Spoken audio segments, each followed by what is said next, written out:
dunia tasawuf, dia harus muter-muter dia punya otak bagaimana cara dia menyampaikan ajaran agama tuh supaya lebih gampang difahami.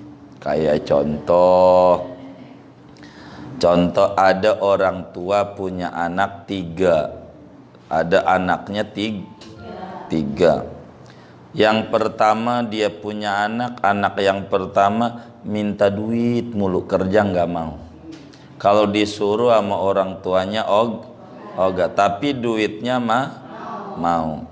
Ada juga anak dia yang mau duit, ya kerja tapi karena mau duit. Kerja mau karena memang dia pengen dikasih duit. Ada juga anak yang kerja mulu, enggak mikirin duit. Ketika ditawarin dia sama si ibunya, enggak minta duit, enggak ada, udah kebanyakan kebaikan ibu sama saya. Begitu anak nomor 3. Itu kalau kita punya anak model begitu tuh ada 3, mana yang kita demenin? Yang nomor berapa? Yang nomor berapa? Yang nomor 3 gitu. Kalau yang nomor pertama demenin gak? Emang apa? Duit mulu tapi kerja enggak mau. Ibu demen gak anak model begitu? Demen apa gedek? Gedek. Tuh kita begitu modelnya ama Allah begitu. Kita ama Allah begitu.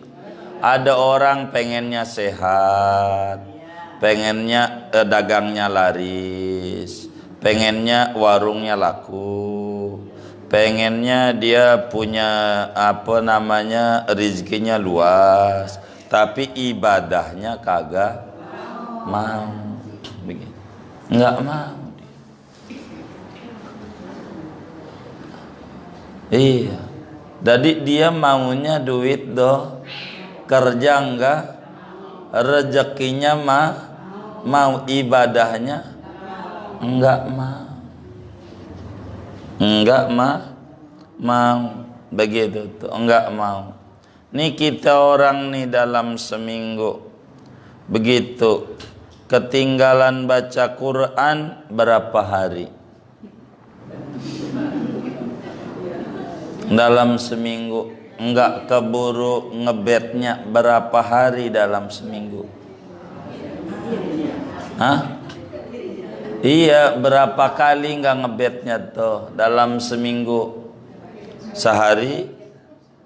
2 hari? Apa 3 hari? 7 hari? 7 hari?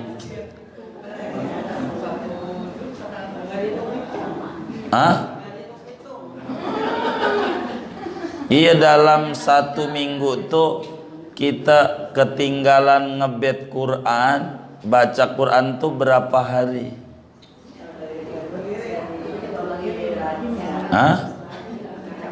7 hari. 7 hari. Kalau 7 hari berarti seminggu nggak baca Quran. Sehatnya mau, rezekinya mau, tapi kerjanya ada nggak yang kayak begitu? Alhamdulillah. Ada juga orang yang modelnya nomor 2. Dia sholat duha karena memang dia pengen digaji, pengen dapat rezeki. Ada. Baca Waqiah karena pengen warungnya laris. Namanya dia mau kerja karena pengen digaji, pengen kasih duit namanya. Ada juga yang kayak nomor 3, dia kerja aja, dia ibadah aja, begitu maksudnya. Enggak mikirin rezeki, enggak malu sama Allah, udah banyak kebaikannya, dan enggak minta dah, begitu. Enggak minta juga dikasih. Ada yang model begitu. Ini namanya biar gampang nyerna agama. Begitu kayak begitu. Nah ini Imam Haddad pada petang hari ini, bagaimana aspek batiniah di dalam kita sholat. Apa syarat-syaratnya supaya sholat kita penuh makna dan punya nilai? Yang pertama, kita harus khusyuk. Khusyuk. Sebab sholat orang itu, ada orang sholat 100 orang, ganjarannya nggak sama. Ganjarannya nggak sama, tergantung sejauh mana dia khusyuk. Ada yang khusyuknya dohor 4 rakaat, maka 100. Ada yang khusyuknya 3 rakaat, 75. Ada yang khusyuknya 2 rakaat, 50. Ada yang khusyuknya 1 rakaat 25. Ada yang khusyuknya kagak ada nilai di mata Allah. Kalau lupa rakaatnya 3 apa 4 ya ambil 3. Itu kita nggak ngomongin lupa rakaat. Itu namanya disebut aspek fikih. Kita lagi ngomongin aspek batin. Kita orang sholat kudu khusyuk. Khusyuk ini apa begitu? Jadi khusyuk itu paling rendahnya apa yang diomongin oleh mulut didengerin oleh kuping. Biar gampang kita dapetin khusyuk tingkat rendah, begini artinya ngomongnya nih.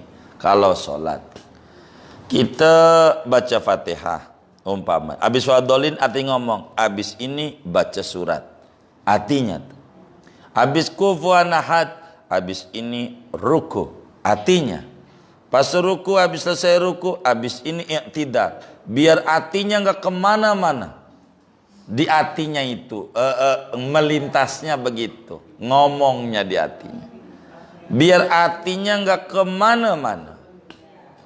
Itu paling gampang begitu. No iya tuh, ini namanya lagi ditegur sama Imam Haddad, biar kita sholat penuh makna, jangan kemana-mana. Begitu, namanya sholatnya mabok begitu. Ini begitu. Kalau orang mabok pekerjaannya dinilai enggak? Iya, enggak ada nilai.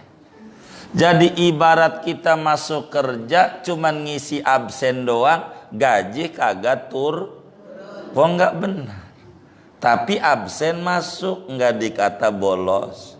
Ini jangan sampai kita sebatas ngisi absen enggak dapat gaji. Maka adabnya kita kudu khusyuk. Gimana tuh khusyuk? Biar gampang, di depan kita lagi duduk mertua kita. Di depan nongkrong lagi liatin aja kita sholat. Begitu. Kira-kira bagaimana sholatnya? Hah? Mau cepet-cepet enggak? Emang apa? Mal? Oh, dilamain bacaannya. Dilamain. Begitu ya? Nah pertanyaannya balik, itu mertua kita punya surga enggak? Enggak. Punya neraka enggak? Tapi ngapa kita takut? Begitu. Allah punya surga enggak? Jadi tinggian mertua, tinggian Allah. Na'ama Allah kudu khusyuk. Begitu ya, jembatan pertamanya biar kita sholatnya punya khusyuk. Kedua adabnya biar sholat kita punya makna wa huduril qalbi, kita harus konsentrasi. Artinya konsentrasi itu bagaimana kita sholat udah siap penuh dengan perangkat yang benar. Kalau punya mukna yang mahal, pakai. Jangan pakai Idul Fitri Adha doang. Itu mau dilihat orang. Begitu. Ini ama Allah disetor nih mukna harganya 2 juta. Pakai.